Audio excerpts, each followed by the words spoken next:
Hi friends, வணக்கம். இப்போ நிறைய பேர் டிஎன்பிஎஸ்சினுடைய குரூப் 1 செலக்ட் ஆகி வருகின்ற 7, 8, 9 இந்த 3 நாளையும் இன்டர்வியூக்கு போகிறவங்களா இருப்பீங்க. First of all, king makers IAS academy சார்பாக, பூமிநாதன் சார்பாக, என்னுடைய சார்பாக உங்களுக்கெல்லாம் மனமார்ந்த நல்வாழ்த்துக்களை தெரிவித்துக் கொள்கிறேன். ஏன்னா இது ரொம்ப கடினமான பயிற்சியில் தான் இப்போ நீங்கள் இந்த ஓரல் டெஸ்ட் வரைக்கும் வந்திருக்கிறீங்க. மிக கடினமான போராட்டம், அதனால் வாழ்த்துக்கள். ஆனால் இதோடு நிறுத்திடலாமா அப்படின்னா நோ, உங்களுடைய போராட்டம் இன்னும் தொடரணும்.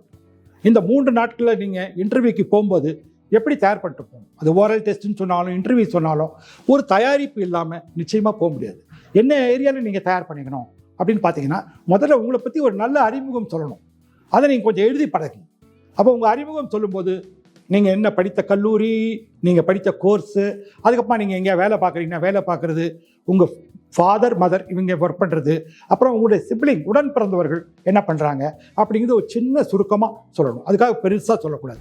எந்த ஒரு கேள்விக்குமே ஒரு பதிலை 30-40 செகண்டில் முடிக்க முடிஞ்சதுன்னா இது த பெஸ்ட் இன்டர்வியூ.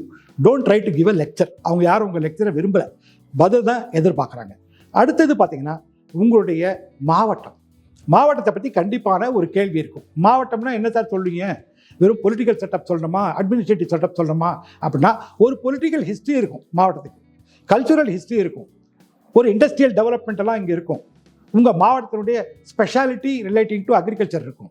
ஸோ அதை மாதிரி என்னென்ன இருக்கோ அதெல்லாம் நீங்கள் விக்கிபீடியா மற்ற இடங்களில் தொகுத்து உங்கள் கையால் எழுதுனீங்கன்னா மனசுக்குள்ளே பதியும். அப்போ என்ன மாதிரி கேள்வி கேட்குறாங்களோ அந்த கேள்விக்கு ஏற்ற மாதிரி உங்கள் மாவட்டத்தை பற்றி பதில் சொல்லலாம்.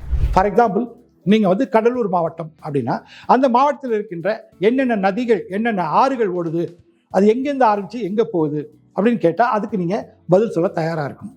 அதே மாதிரி உங்கள் ஊரில் இங்கே இயற்கை சார்ந்த ஒரு டூரிசம் இருக்கா, அது என்ன இருக்குது, டூரிசம் பெருக்க முடியுமா உங்கள் ஊரில் அப்படின்னு கேட்டால் சொல்லணும். அடுத்தது, தமிழ்நாட்டினுடைய மிகப்பெரிய பிரச்சனைகள் ஒரு 10-15 டாபிக் நீங்கள் ஈஸியாக தயார் பண்ணலாம். ஃபார் எக்ஸாம்பிள், மீனவர் பிரச்சனை இருக்குது, அது மீனவர் பிரச்சனை பற்றி ஒரு சின்ன குறிப்பு ரெடி பண்ணி வச்சுக்கோங்க. $1 trillion எக்கானமி அப்படிங்கிறத ஒரு இலக்கா 2030 அடையணும்னு இருக்கு. அது முடியுமா, சாத்தியக்கூறுகள் என்ன, அதை ரெடி பண்ணி வைங்க. அப்புறம் ஜாதிவாரி கணக்கெடுப்பு ஒரு பெரிய இஷ்யூ போயிட்டுருக்கு. அடுத்தது நம்முடைய தொகுதி மறுசீரமைப்பு, அப்புறம் மத்திய அரசுக்கும் மாநில அரசுகளும் இருக்கக்கூடிய அந்த நிதி ஒதுக்கீடுல இருக்கக்கூடிய பிரச்சனைகள், கல்வி கொள்கை குறித்தான பிரச்சனைகள் இருக்கு. குறிப்பா இருமொழி கொள்கையை ஏன் நம்ம கடைபிடிக்கிறோம், சமூக நீதினா என்ன, அதனுடைய கூறுகள் என்ன, அதுக்கப்புறம் அரசினுடைய முன்னோடி திட்டங்கள், இது எல்லாத்தையும் கண்டிப்பாக நீங்கள் படிக்கணும். அப்போ சமீபத்தில் தமிழ்நாடு வெளியிட்ட பட்ஜெட்டில் இருக்கக்கூடிய முக்கியமான கருத்துக்கள், அதுக்கு முதல் முறையாக தமிழ்நாடு என்ன பண்ணாங்க, பொருளாதார ஆய்வறிக்கை, எக்கனாமிக் சர்வே ரிப்போர்ட், அதில் ஒரு முக்கியமான கண்டென்ட் என்ன இருக்கோ அதை படிங்க. அதுக்கப்புறமா நம்ம எவ்ரி இயர் நம்ம பண்ணக்கூடிய வேளாண் பட்ஜெட் ஒன்று இருக்குது தனியாக, அக்ரிகல்ச்சர் பட்ஜெட், அதில் இருக்கக்கூடிய முக்கியமான கருத்துக்கள்லாம் என்ன. ஃபார் எக்ஸாம்பிள், நீங்கள் பட்ஜெட்டில் உங்களுக்கு பிடிச்சது என்ன அப்படின்னா, சார் அன்பு சோலைகள் அப்படின்னு முதியவர்களுக்கான ஒரு டே என்ஜாய்மெண்ட் சென்டருக்காக ஒன்று வைக்கிறாங்க, டே கேர் சென்டர் மாதிரி. அது உண்மையிலேயே நல்லது. ஏன்னா பெரியவர்கள்லாம் தனிமையில் இருக்காங்க. அந்த தனிமை அவர்களுக்கு உடல் உபாதையும் மன வலிமை குறைக்குது. ஆக இது உடனே நல்லது, மக்களுடைய சுகாதாரத்துக்கு நல்லது. அதனால் இது ஒரு நல்ல இன்னோவேட்டிவ் திங்கிங்க. காலை சிற்றுண்டி திட்டம் ரொம்ப சிறப்பானது. எப்படி சிறப்பானதுங்கிறீங்க அப்படின்னா, ஒரு புல்லட் பாயிண்ட்டாக சொல்ல கற்றுக்கணும். வளவளன்னு பெருசாக பேசுகிறத விட ஒரு 4 பாயிண்ட். சார், காலையில் அந்த குழந்தைங்களுக்கு கொடுக்கறதுனால அட்டண்டன்ஸு இம்ப்ரூவ் ஆகும். 2வது, குழந்தை சாப்பிட்டு அவங்க கேட்கும்போது அவங்களுடைய லேர்னிங் கெப்பாசிட்டி அதிகமாகுது, அவுட்கம் நல்லா இருக்கு. 3வது, அவங்களுக்கு ஒரு சத்துணவு கிடைக்குது காலையிலேயே. 4வது, பெற்றோர்களுக்கு இந்த பாதரேஷனே இல்லை. இப்படி ஒரு 4 பாயிண்ட் சொல்லுங்கள். இப்படி தான் நீங்கள் அவங்கள கண்ட்ரோல் இது பண்ண முடியும். இன்டர்வியூவில் உங்களுக்கு கேட்கப்படுகின்ற கேள்விகளை முடிஞ்ச வரைக்கும் தமிழில் பேசுங்க. தமிழில் இல்லாத வார்த்தைகள் ஆங்கிலத்தை சொல்லலாம். ஒவ்வொரு பயோடைவர்சிட்டி அப்படிங்கிறீங்க, தப்பு கிடையாது. நியூட்ரிஷன் அப்படின்னா தமிழில் தெரியலன்னா நியூட்ரிஷன் சொல்லுங்கள். ஆனால் ஒரேடியாக இங்கிலீஷ் ஆகும், ஒரேடியாக தூய தமிழில் பேசுனா எங்கேயோ ஒரு இடத்துல கிராஷ் டவுன் ஆகிடும். ஸோ நான் சொல்கிறது என்னென்னா, ஒரு பதில் சொல்லும்போது அந்த பண்டு ஒரு முடிவுக்கு கொண்டு வாங்க கரெக்டாக. அப்படியே எங்கேயாவது ஒரு இடத்துல தேடுற மாதிரி நிற்கக்கூடாது.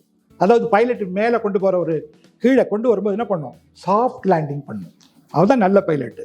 எங்கேயா போய் கிராஷ் லேண்டிங் பண்ணால் என்ன ஆகும், அது மாதிரி உங்களுடைய பதில்களும் ஒரு இடத்துல சாஃப்டாக எங்கே இடத்துல லேண்ட் ஆகி முடிக்கிற மாதிரி பண்ணுங்கள். இதுதான் என்னுடைய டிப்ஸ். இது போக நீங்கள் வந்து தமிழகத்தினுடைய பொருளாதாரம், தமிழகத்தினுடைய பூகோள அமைப்புகள், தமிழகத்தினுடைய அறிவியல் தொழில்நுட்ப வளர்ச்சி, அப்போ வந்து தமிழகத்தினுடைய பல்வேறு அதர் பிரச்சனைகள், இதே விட்டுட்டு கொஞ்சம் மேலே போனீங்கன்னா நம்ம தமிழ்நாடுக்கு டச் பண்ணக்கூடிய அதர் மாநில பிரச்சனைகள், அது கேரளா, கர்நாடகா அப்படின்னு இருக்கக்கூடியதோ, அல்லது வந்து தேசிய அளவிலான பிரச்சனைகள் நமக்கு வருது இல்லையா, அந்த இம்பேக்ட் பண்ணக்கூடியதெல்லாம் என்ன, இப்படிதான் படிச்சுட்டு போங்க.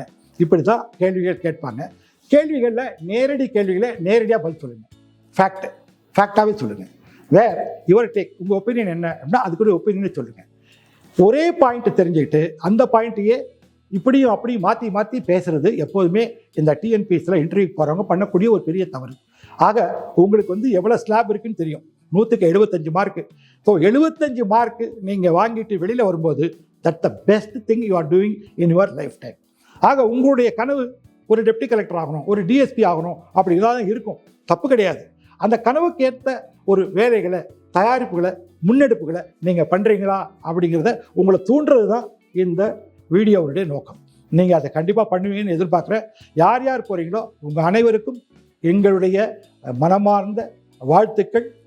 நீங்கள் போய் வெற்றி பெற வேண்டும் என்று வேண்டுகிறோம்.